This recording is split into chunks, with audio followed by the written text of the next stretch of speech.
What's the meaning of akinetic? Akinetic. Akinetic. Akinetic.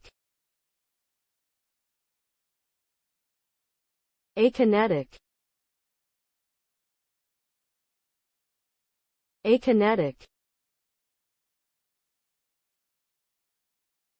The term akinetic refers to a medical condition where there is a loss or reduction of voluntary movement.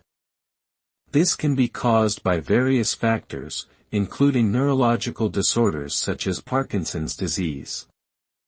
As a result of the reduction in movement, individuals with akinetic symptoms may experience difficulty initiating movements, have slow and rigid movements, and may even become completely immobile.